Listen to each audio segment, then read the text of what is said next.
नमस्कार बच्चों। कल हमने किया था पिछले हफ्ता में हमने किया था अलंकार। अलंकार भाग 1 में हमने सिर्फ शब्दालंकार किया था। शब्दालंकार के अंदर हमने किया था अनुप्रास अलंकार, जिसे अंग्रेजी में एलिट्रेशन कहते हैं। यमक अलंकार किया था। फिर हमने किया था श्लेष अलंकार, जहाँ अर्थ चिपके हुए होते हैं। रहीमन पानी राखिए, बिन पानी सब सून, पानी गए न उबरे, मोती मानुष चून। श्लेष अलंकार का उदाहरण था वो। और फिर हमने पुनरुक्ति अलंकार किया था, जो बार बार रिपीट होते हैं शब्द।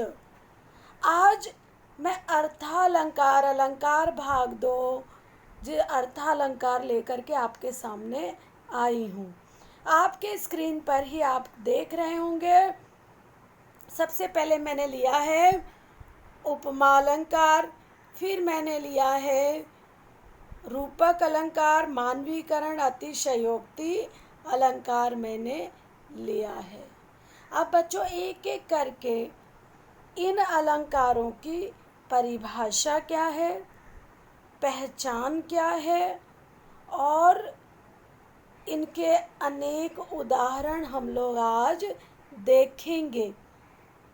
चलिए मैं आपके सामने सीधे लेकर के चल रही हूँ।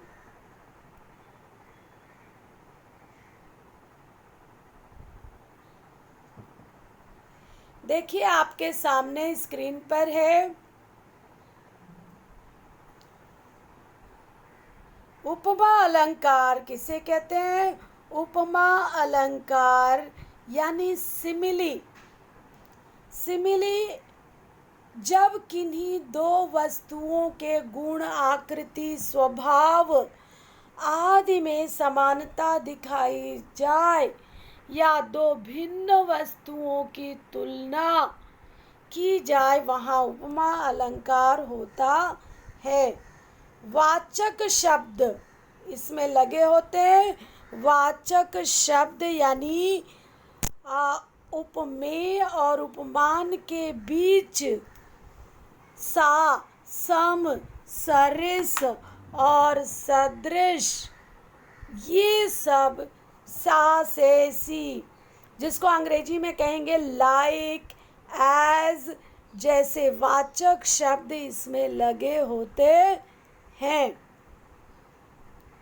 समझ में आया बच्चों? इसे आप स्क्रीन से देख करके लिख सकते हैं। जब किन्हीं दो वस्तुओं के गुण, आकृति, स्वभाव में समानता दिखाई जाए, उपमेय और उपमान के बीच सा, सम, सरिस वाचक शब्द लगे हों, तब वहाँ पर उपमा अलंकार होता है। उपमा जिसको अंग्रेजी में सिमिली कहते हैं। अब आपके सामने उदाहरण है, देखिए। पीपर पात सरिस मन डोला। पीपर यानी पीपल का पत्ता, सरिस यानी के जैसे, सरिस मन डोला, पीपल के पत्ते के समान मन डोला। इस प्रकार का उदाहरण है। इसे हम उपमा कहेंगे क्योंकि सरिस का अर्थ है के जैसे। मन की क्या विशेषता बताई गई है? मन यहाँ उपमेय है और उपमान दिया गया है पीपल का पत्ता। पीपल पात सरिस मन डोला। अब बच्चों हम अगले उदाहरण पर चलते हैं। आपके सामने मैं लेकर आ रही हूँ।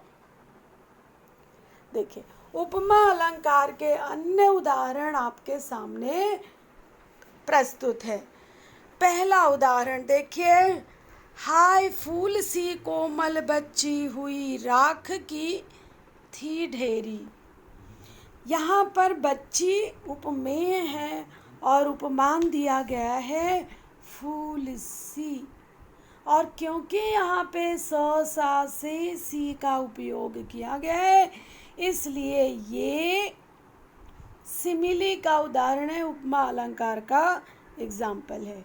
हाय फूल सी कोमल बची हुई राख की ढेरी, उपमा अलंकार। दूसरा एग्जाम्पल देखिए, यहाँ पे दूसरा एग्जाम्पल है, यह देखिए अरविंद से शिशुवृंद कैसे सो रहे। शिशु यानी बच्चे, वृंद यानी समूह, बच्चों का समूह देखिए कैसे कमल के जैसे सो रहे हैं। अरविंद यानी कमल, कमल के जैसे बच्चे कैसे सो रहे हैं। तीसरा एग्जाम्पल देखिए, मुख बाल रवि समलाल होकर ज्वाल सा बोधित हुआ। मुख यहाँ पर उपमेय है, उसको उपमा दिया गया है सूरज का, और सम ये वाचक शब्द है। लाल होकर कैसे, ज्वाला सा बोधित हुआ। मुख, बच्चे का मुख सुबह के सूरज के समान लाल होकर ज्वाला, अग्नि के ज्वालाओं के जैसा प्रतीत होता है। सो बच्चों, ये 3 एग्जाम्पल, और पहले जो दिया था पीपर पात सरिस मन डोला। You all need to write this in your notebook. उपमा अलंकार, ये इसके उदाहरण। परिभाषा 2, उपमा अलंकार के अन्य उदाहरण भी बच्चों लिख लीजिए। कौन सा उदाहरण परीक्षा में आएगा इसकी जानकारी नहीं है। सो अपने सामने देखिए उपमा अलंकार के अन्य उदाहरण। तब बहता समय शिला सा जम जाएगा। कैसे पता चलता है? शिला सा जम जाएगा, बहता हुआ समय पत्थर के जैसे जम जाएगा। निर्मल तेरा अमृत के सम उत्तम। निर्मल तेरा अमृत, पानी को, गंगा के पानी को कहा गया है अमृत के समान उत्तम। ये वाचक शब्द देखिए, सा, सम, ठीक है। सिंधु सा विस्तृत और अथाह एक निर्वासित का उत्साह। निर्वासित, श्री राम को 14 वर्ष के लिए वनवास दे दिया गया था, फिर भी उनका उत्साह कैसा था? सिंधु सा, सिंधु यानी समुद्र के जैसा विस्तृत और अथाह। अयोध्या से निकाले जाने के बाद भी निर्वासित का उत्साह ऐसा था। देख लिया बच्चों, सा, सम, फिर से सा।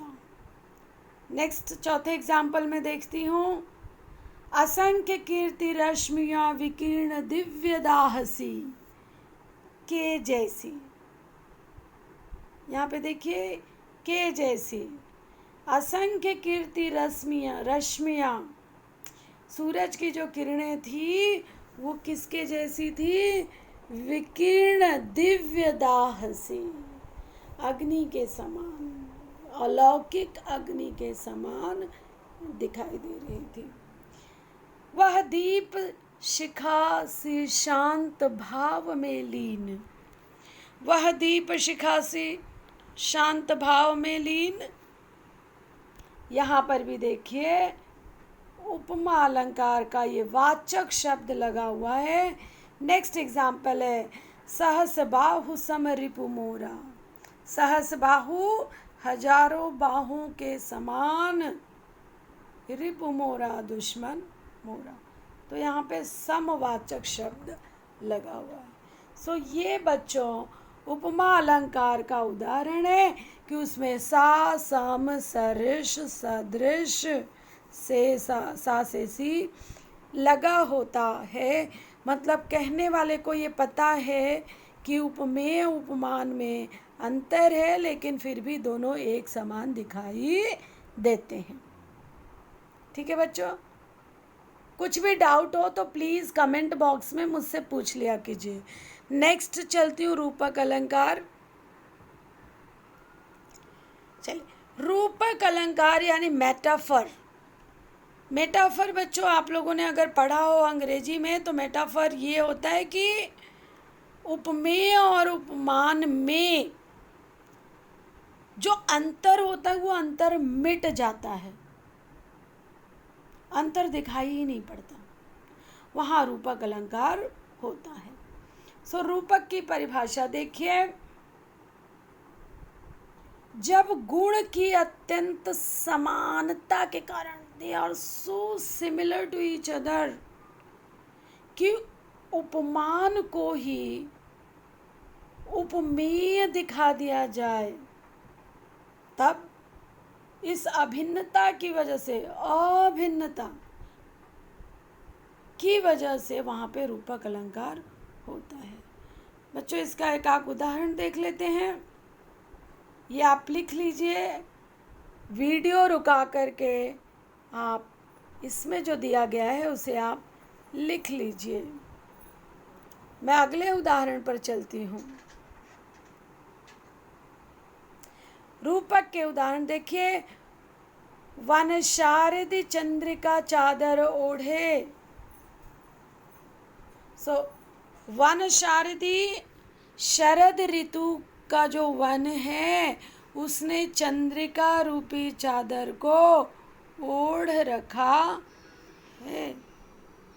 यहाँ देखिए, वन शारदी चंद्रिका चादर ओढ़े, शरद ऋतु का जो वन है उसके ऊपर चंद्रमा की किरणें ऐसे पड़ रही थी मानो उसने चादर ओढ़ रखा हो। सो यहाँ पे मानो नहीं है, यहाँ पे सा सम सदृश वाचक शब्द नहीं है, उसमें सीधा कह दिया गया है कि शरद ऋतु की के वन ने चंद्रिका रूपी चादर ओढ़ रखी है। यहाँ दिए गए उदाहरण में जैसा आप देख सकते हैं, चांद की रोशनी को चादर के समान न बताकर चादर ही बता दिया गया है। इस वाक्य में उपमेय चंद्रिका है और उपमान चादर है। यहाँ आप देख सकते हैं कि उपमेय और उपमान में अभिन्नता दिखाई जा रही है, और जहाँ इनडिफरेंट मतलब अंतर ही नहीं रहे जरा भी, वहाँ रूपक अलंकार होता है। अगले उदाहरण पर मैं ले चलती हूँ बच्चों। ये बहुत सुंदर मीरा के पद आप लोग कर चुके हैं, मीरा के पद से ही कंटिन्यूएशन वाला है ये। पायो जी मैं तो राम रतन धन पायो। मीराबाई कहती हैं कि उन्होंने राम रूपी रत्न धन पा लिया है। ये नहीं बोलती कि मैंने राम के समान, राम सम धन पायो, राम सा धन पा, नो नहीं। पायो जी मैं तो राम रतन धन पायो, मैंने तो राम रूपी रत्न ही पा लिया है। ऊपर दिए गए उदाहरण में राम रतन को ही धन बता दिया गया है। राम यानी ईश्वर, रतन यानी उनको उपमेय उपमान का आरोप है। अतः अभिन्नता के कारण, यहाँ भी उपमेय उपमान की अभिन्नता के कारण रूपक अलंकार का उदाहरण हमें देखने को मिलता है। ठीक है बच्चों, आप ये वीडियो रुका करके भी देख सकते हैं। ठीक, अच्छा तो मैं अब अगले पर चलती हूँ। रूपक के अन्य उदाहरण देख लीजिए। बीती विभावरी जागरी, अंबर पनघट में डूबो रही तारा। ये घाट नहीं है बच्चों, इसको घट कर लीजिएगा। तारा घट, घट उषा नागरी। कहते हैं जागो हे सुबह, अब आ जाओ, उठ जाओ। बीती विभावरी जागरी, जाग जाओ अंबर पनघट में। अंबर यानी आकाश, आकाश को पनघट यानी जहाँ पे पानी भरने के लिए लोग आते हैं, उसे पनघट कहते हैं। सुबह रूपी नायिका ने क्या कर दिया है, अंबर के सारी किरणों को वो अपने अपने घट में, अपने मटके में डुबा रही है, इसलिए है अब उठ जाओ। बीती विभावरी जागरी, अंबर पनघट में डूबो रही तारा घट उषा नागरी। नगर में रहने वाली उषा यानी सुबह, उषा यानी भोर, आकाश के सभी तारों को अपने मटके में डुबा रही है, अर्थात सुबह हो गई है, अब उठ जाओ।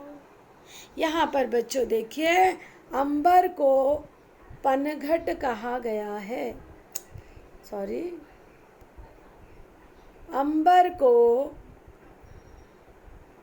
जैसा कि आप ऊपर दिए गए उदाहरण में देख सकते हैं, यहाँ उषा में नागरी का, अंबर में पनघट का और तारा में घाट का निषेध रहित आरोप हुआ है। मतलब वहाँ कोई अंतर दिखाई नहीं दे रहा है, ऐसा उपमेय और उपमान में अभिन्नता दिखाई गई है। इस अभिन्नता की वजह से यहाँ पर रूपक अलंकार हो गया है। यहाँ पे बच्चों एक दूसरा भी अलंकार है, पर्सोनिफिकेशन, जिसको मानवीकरण कहते हैं। अब अतिशयोक्ति अलंकार बच्चों, अतिशयोक्ति अलंकार का मैंने लिखा नहीं है कि इसको अंग्रेजी में कहते हैं हाइपरबली, इसको हाइपरबली कहते हैं। मैं लिख देती हूँ यहाँ पे, आप देख लीजिए, HYPERBOLE,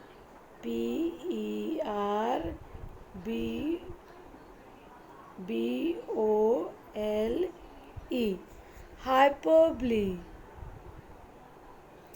ठीक है, इसको हाइपरबली कहते हैं। अतिशयोक्ति मतलब बात को बहुत बढ़ा चढ़ा करके जब वर्णन किया जाता है, तब वहाँ पर हाइपरबली यानी अतिशयोक्ति अलंकार होता है। अतिशयोक्ति का अर्थ है अतिशय युक्ति। अतिशय का अर्थ है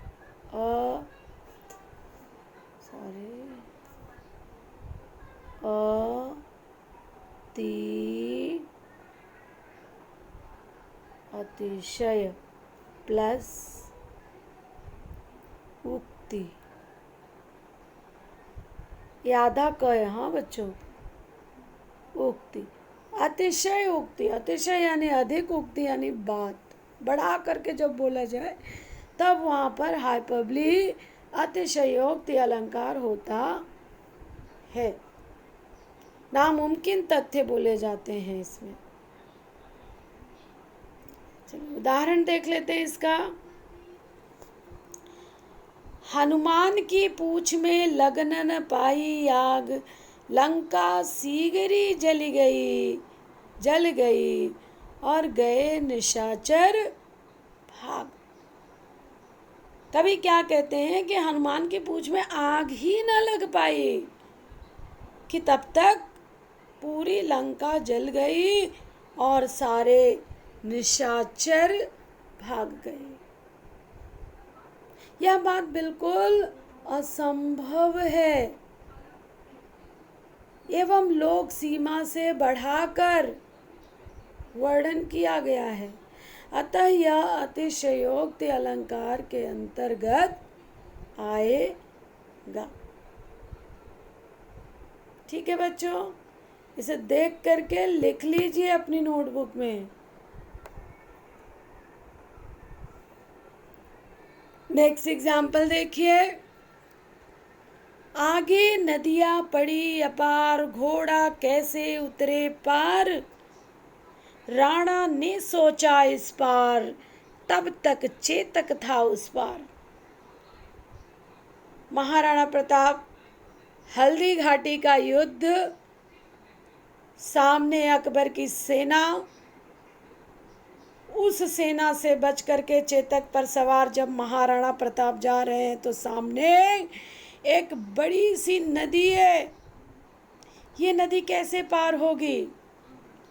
जब तक राणा इस तरफ ये बात सोच रहे हैं तब तक चेतक था उस पार। संभव नहीं है। पर महाराणा प्रताप के लिए ये कविता श्याम नारायण पांडे ने हल्दी घाटी अपनी पुस्तक में लिखी है कि आगे नदियां पड़ी ये पार, घोड़ा कैसे उतरे पार, राणा ने सोचा इस पार, तब तक चेतक था उस पार। सो अतिशयोक्ति का बहुत बढ़ा चढ़ा करके वर्णन किया गया है, इसलिए ये वर्णन अतिशयोक्ति अलंकार के अंतर्गत आएगा। नेक्स्ट एग्जाम्पल देखिए, देख लो साकेत नगरी है यही। साकेत, साकेत किसे कहते हैं बच्चों? अयोध्या को, अयोध्या को कहते हैं साकेत। साकेत यानी अयोध्या। देख लो साकेत नगरी है यही, स्वर्ग से मिलने गगन को जा रही। ऊपर दिए गए उदाहरण में जैसा कि आप देख सकते हैं यहाँ एक नगरी की सुंदरता का वर्णन किया जा रहा है। यह वर्णन बहुत बड़ा चढ़ाकर किया गया है, ठीक है, इसलिए इसे क्या कहेंगे? अतिशयोक्ति अलंकार का उदाहरण कहेंगे। चलिए अब हम अगले पर चलते हैं, मानवीकरण अलंकार। और ये तो बच्चों बहुत सिंपल भी है, इसको अंग्रेजी में पर्सोनिफिकेशन कहते हैं। और जब प्राकृतिक वस्तुओं जैसे ये कैसे की बजाय जैसे कर लीजिए, जैसे पेड़ पौधे बादल आदि में मानवीय भावनाओं का वर्णन हो, यानी निर्जीव चीज़ों को सजीव होना दिखाया जाए, तब वहाँ मानवीकरण अलंकार आता है। उदाहरण देखिए मानवीकरण का, फूल हंसे कलियाँ मुस्काई। फूल हंस रहे हैं और कलियाँ मुस्करा रही हैं। ये हो गया पर्सोनिफिकेशन का एग्जाम्पल। पर्सोनिफिकेशन का एग्जाम्पल और बाकी सारे उदाहरण बच्चों जब हम कविता करेंगे तब हम बताते जाएंगे कि इस कविता में ये उदाहरण है। जब हम पर्वत प्रदेश में पावस करेंगे बच्चों तब तो वहाँ बहुत सुंदर उदाहरण है किसका? मानवीकरण अलंकार का। ठीक है बच्चों, और उदाहरण ले करके जब हम कविता समझाएंगे करेंगे तब। आज के लिए ये सारे अलंकार उसके उदाहरण आप लिख करके तैयार रखिएगा। धन्यवाद बच्चों, आपका दिन मंगलमय हो।